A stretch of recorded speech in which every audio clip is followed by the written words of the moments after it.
This is the Run Recap.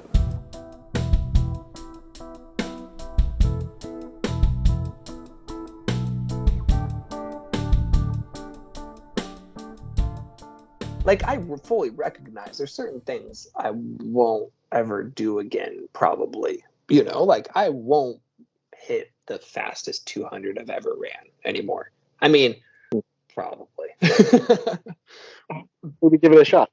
Maybe give it a shot. But, like, to just be, you know, to give up on, like, well, I used to skateboard all the time, or I used to snowboard all the time, or I think you've talked about this recently, of seeing the people that they used to be able to do all this crazy stuff snowboarding, and they don't realize they can't because they don't snowboard as much, or they're not in shape anymore, and so then they go to try something and it ends disastrously.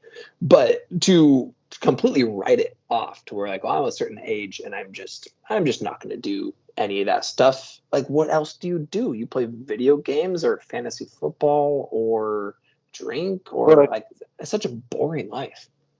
And I think that's what you need to do at that point. And I do think people buy into that lie that I'm this age, so therefore I can't do these things anymore. And how many times have people told you that to your face? Mm-hmm. You're this age, you can't do that anymore. And it's nice to see the hypocrisy between the things people thought were okay and the things they thought were not. You know, like, you know, you're 30, you can't skateboard, right? Okay, right. But I'm 30 and I snowboard, and that doesn't. You know, no one says I can't snowboard. But you hit 50 and you can't snowboard. Yeah, right. And luckily we can be like, well, check out my dad. Right. So, you know, so apparently I can. Yeah. It's okay. But no one says that about me. So again, another silly thing. Like, skiing, like, oh yeah, you could, you know, people ski in their 70s all the time, right? Yeah. Yeah. You know, and so there's just this thing. There's these conversations around, or these ideas around these different things like that, where like this sport is something that you definitely can't do as you get older. And but then look at what we have around us now, is how many pro athletes are now in their 40s. Oh, it's amazing. In some like sports that take a beating, you know. I mean, Tom Brady's the obvious one that like literally everybody knows. Like, okay, and you know, and if he just keeps mixing it up, I bet he could still perform if he wanted to, you know, and then, you know, he might change how you do some things, but all the more. And then in action sports, we see it all the time. Mm-hmm. The top surfers right now are still the top surfers that they were 20 years ago. Did you see the video going around recently of Kelly Slater falling off his surfboard in a barrel and getting back on? I watched that 15 minutes ago. Oh my gosh. Right before we got on the call, actually, I was watching that. Yeah, in the barrel, completely falls off his surfboard, holds onto it, puts it back under his feet, and rides out of the barrel as the barrel's collapsing on him. Yeah, and not like rides it on his stomach out. He gets fully on his feet to get out of the barrel.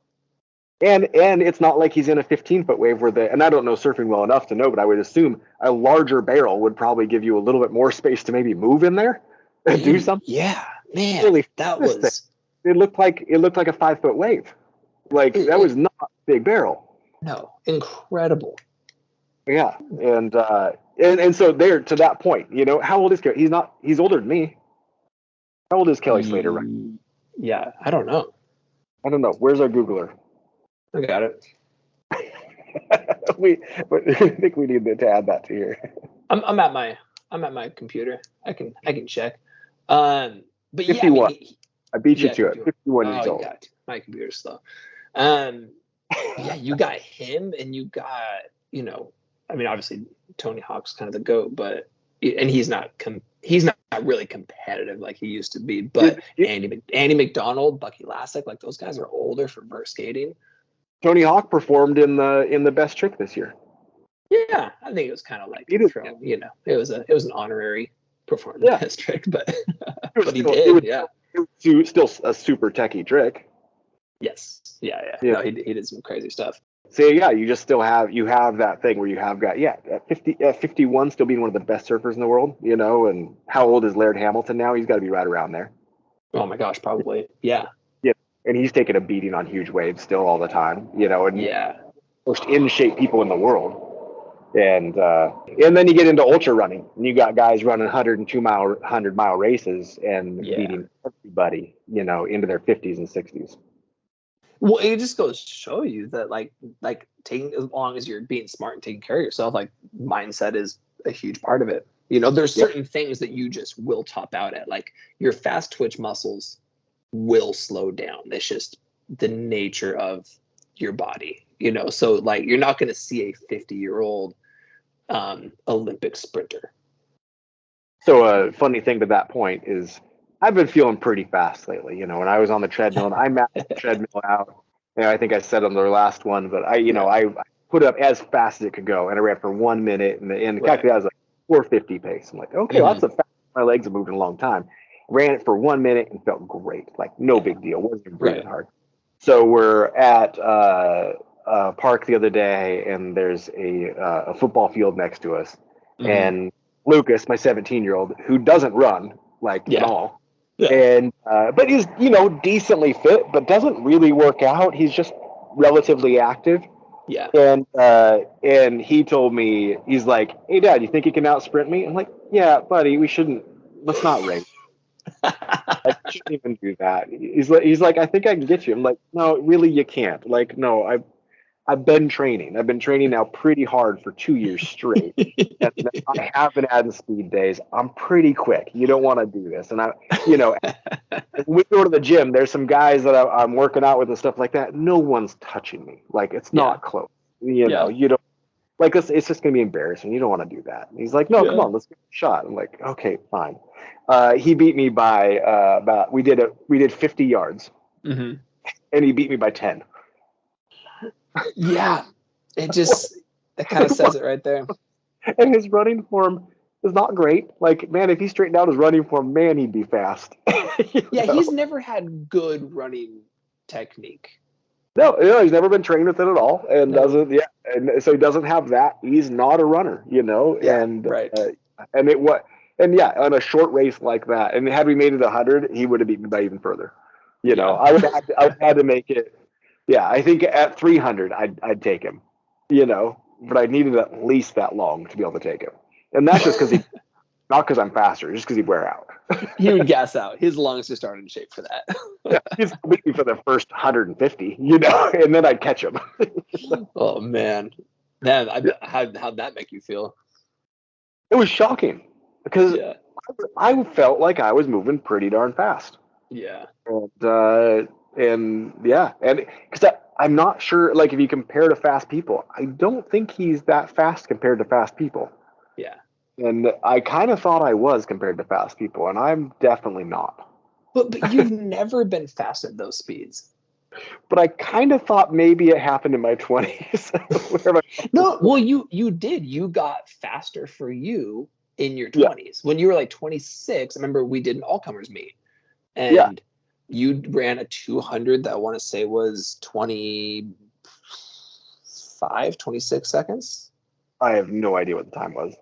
It was something like that, which is like, that's not slow.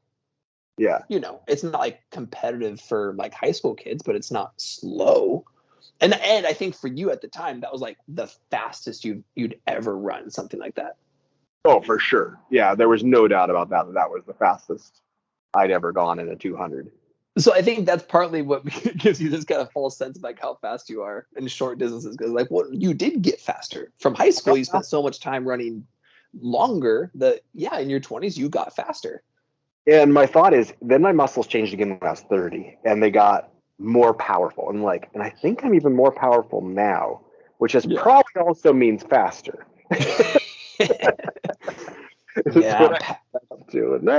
Apparently not. Power and leg speed don't necessarily always line up at the same time. No, but it feels like they do.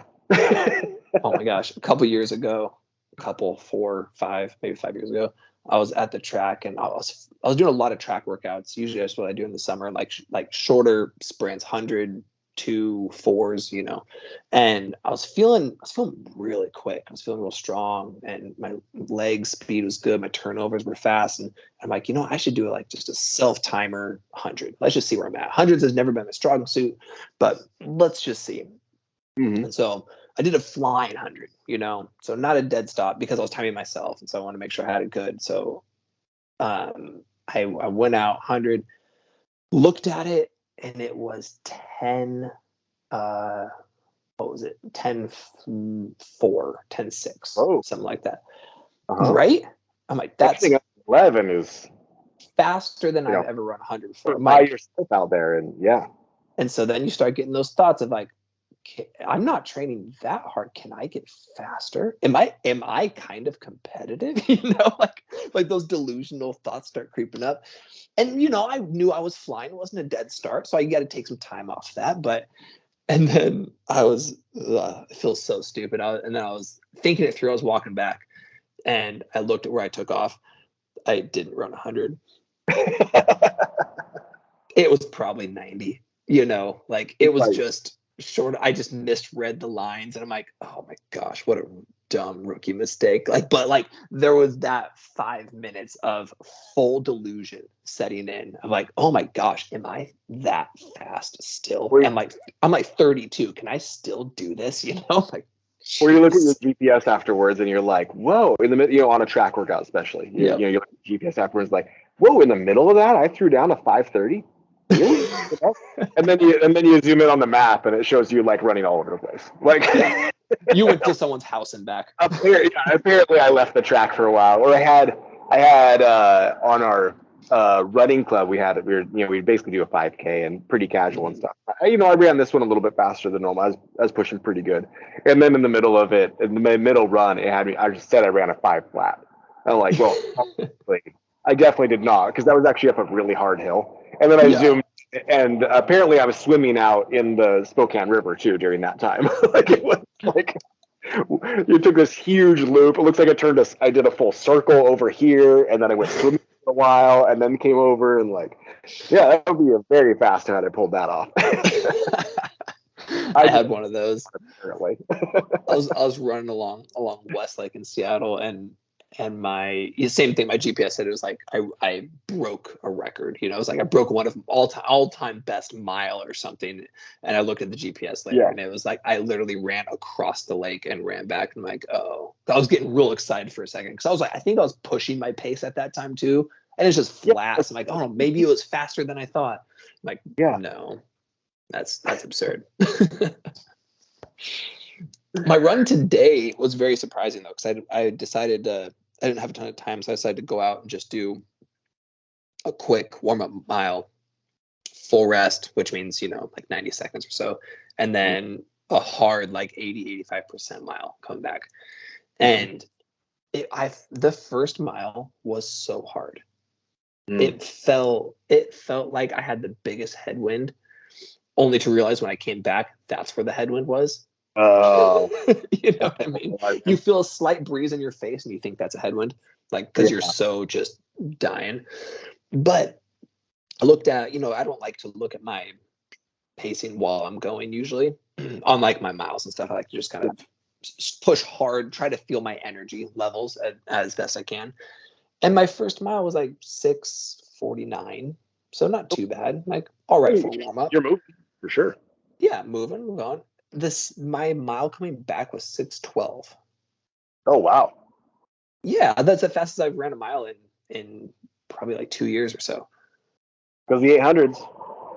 No, it totally is the 800s. And so here's what's amazing. So it was one of those runs where I've been keeping track of my recovery on my runs lately, and how fast, like whatever my peak is at the end, how fast am I getting back down to like 130 or so.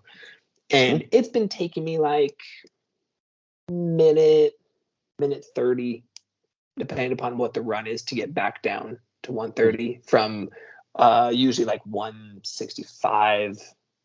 I don't think I've hit 170 in a while, but like 165 or so. And today it took me, I didn't see where I peaked out, but I looked down after like what felt like 30-40 seconds and some like slow breaths, and I was at 130, like almost immediately. And then later I was looking at my stats, seeing what my times were, and I looked at my heart rate progression. I only maxed out at 145. Mm-hmm. And I'm like, and my average was 130. Yeah. And so that's totally those 800s that, They like you were teach your saying, you they feel teach it your so momentum. quickly. There's no way you actually got in better shape because of that one workout. Like, No. that's not real. There's no way that your lungs now can do things better than they could before that from one workout. Like, none of that's real. You definitely did not change anything on a physical level at all. That's Yeah. just possible. That In one workout changed that. 2 Besides days. being really sore, like that didn't happen. So what Right. did happen was you just trained your body to, like, you can recover better and you're fine and you can relax. It's that high heart rate, and I believe, and I might be totally wrong on this, but this is the only thing I can think of here, is that I think that your heart rate settles down after that because Mm-hmm. it says, oh, we just can. We don't have Mm-hmm. to be this hard. We can calm down during this at this speed and just do this. I also think that doing that much repetition at that pace, I think you get a more fluid running cadence. So I also think not only did you just change your brain, but I think that you also became a smoother runner at a faster pace. Yeah, that's very possible. And Um, yeah, I'm not sure about that part, but it sure feels like it. But all of a sudden, I'm actually running. I'm not my turnover rate isn't as fast as it was to still go at the same speed. I'm mhm. taking less steps. I'm smoother. I'm drawing. That stride is lengthening, so I'm Yeah. getting more distance per step. And I think those two things work hand in hand to immediately change how fast you can run. Yeah, no, I think that has a lot of effect to it. I think what you touched on in the beginning though is that it's so much of just the mental game, so much of the convincing without doing self-talk or anything. It's nearly tricking your mind into knowing that it can do that, knowing it can maintain that pace or that higher heart rate, like you're saying, for a more extended period than you thought you could. Yeah, unlocking a gear that is there and you just don't tap into often. You didn't know you had it. And it's like, oh, let's just open this up for a little bit. Now you can do that now. Yeah, yeah. Man, it felt really good, and it was one of those runs where you fin in the moment. I'm like, this feels like 80%, 80, maybe 85, like especially the last like 400 meters. It felt like I was putting that effort into it, and then 2 minutes after you finish, that thought of why didn't I push harder? Like Yeah, I can't feel this good if that was actually 85%. that's such You a know what great I place, mean? is to finish and be like, I had more because it's not race day. Right.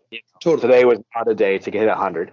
And Mhm. so to literally have 20% left at the end, where you did Yeah. push hard and I get done, I'm like, I feel great, Yeah. and that's a good, healthy place to be. Your recovery from that tomorrow is not going to be a big deal.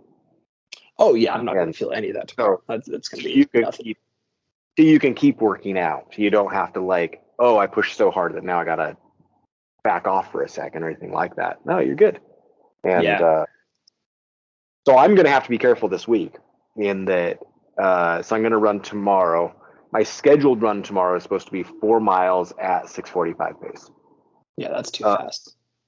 yeah, I am not going to do it. For not only do I fail at that most of the time, unless I can do it on a really flat place, and I just don't have flat places to run without driving a ways.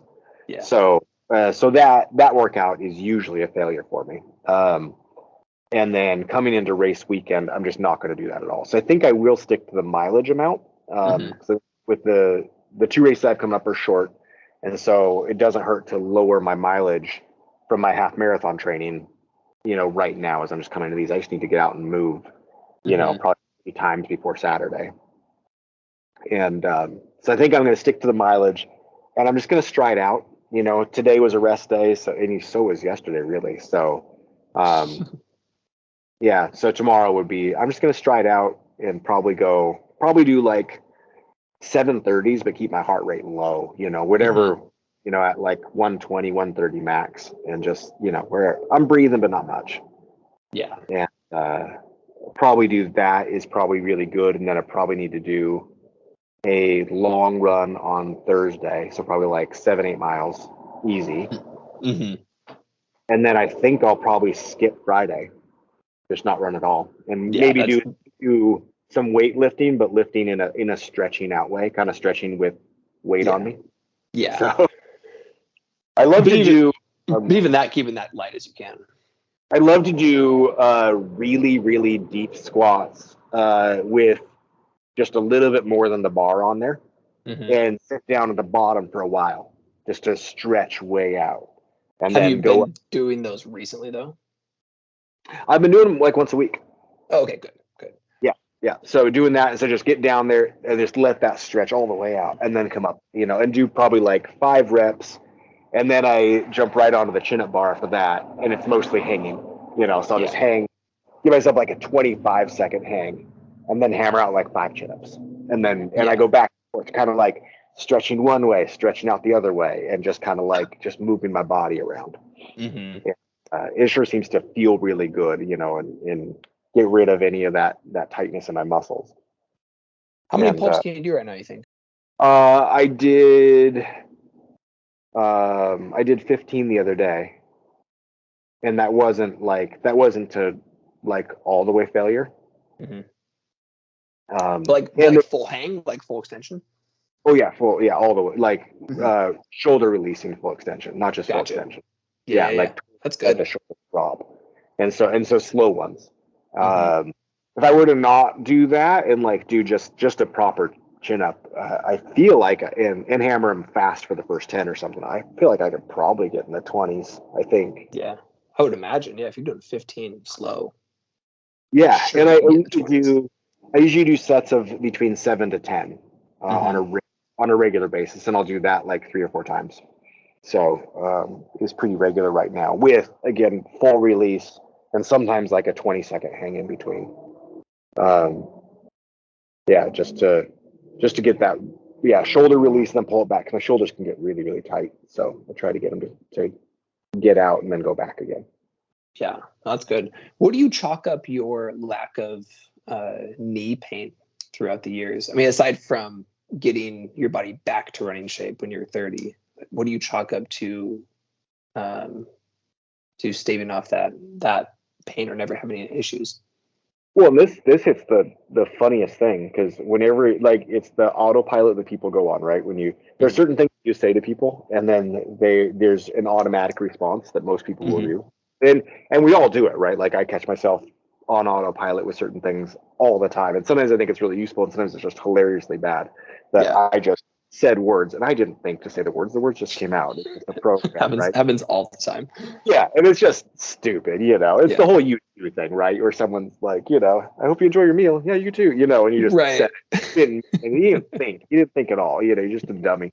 And so, so it's like anytime you bring up swimming, someone will then say, "Oh, that's the best exercise," right? Right. Yeah. Yeah, everyone says, "Oh, swimming. Oh, that's the best exercise." Do they know that? Do they swim? Yeah, I don't know very many people who swim. Yeah, I think it's a good exercise. But the person that just said that that's the best exercise know what the best exercise is at all. Right. Just program. And this is just this one, input, output. That's all that Yep. just happened. Yep. So that's when and the same thing happens every time you tell someone you run. And Hmm. not every time, but like so often. Like, oh, I run. Oh, you got to be careful with your knees. Like, Yep. okay, well, my personal experience is that by running and really being, especially as I've gotten older, being very careful with making sure my equipment's good. So making sure Hmm. I have shoes that work really good for my body, and Yeah. then learning my how to run properly, as far as making sure I'm not overstriding and not heel Hmm. striding and all that stuff, and really working hard on those things. And then I was still worried about my knees for that, but there's no doubt I rehab my knees purely running. That's it, nothing else. Hmm. Yeah. Yeah. And so that for sure did that. And then because I wasn't doing anything else, there was nothing else that would have rehabbed them. And I've been told by doctor, well, actually, so I believe that I have a torn meniscus in both knees. Doctors have told me that pain I'm feeling sounds like that, but I haven't had an MRI to check. I have Mm. had an MRI that I do have a torn MCL. Oh wow. And as long as I'm running consistently, all that stuff maintains just fine. Great. And so, but if I do let it go over the years, I have taken, months off, and then Hmm. I'll get knee pain again. And so as long as I'm running consistently, I don't have knee pain anymore. And they can take a beating. This last snowboarding season, I went bigger than I've gone since I was in my 20s, and jumping to flat, jumping off stupid stuff, Yeah. and uh, and and they just take it like better Yeah. than I feel like better than they ever have. And That's amazing. yeah, it's really, really cool. And so, yeah, it just kind of opens up like the possibilities like, oh, cool, I can still do some of this other stuff. And, Yeah. and I don't need to go out and be careful because I'm old. No, I Mm. can just go do it. So, Yeah, I uh, think there's a good line of understanding your own body and knowing what being careful is for you, like, because I mean, actually, because I think this is true for both of us, we are being mhm, careful by knowing what our body is capable of and not going beyond that. mhm, But it's to backtrack, I think it's amazing that um, I'm impressed that your knees haven't gotten worse, not by excessive running. Because I also agree that I don't think that's actually a problem. If you have good technique, good gear, and you're aware of what you're doing, there's no reason why running should be bad for your knees. But the fact that you just, with all the trail running you do, and all of, actually purely that, just trail running, how much things can happen. You know what I yeah, mean? Where like you just come down wrong and your foot goes sideways and your body goes another, and like things can happen. But so it's pretty impressive that you haven't had um any knee ankle injuries that were more substantial. And it's actually shocking to hear that you have an MCL tear. And do you think that was from snowboarding a couple years back when your yeah. It knee was when I popped? when I dislocated my knee. Yeah, Yeah. yeah. So I had it wasn't a big tear, but it was a tear. And Well, there's also, I gotta go.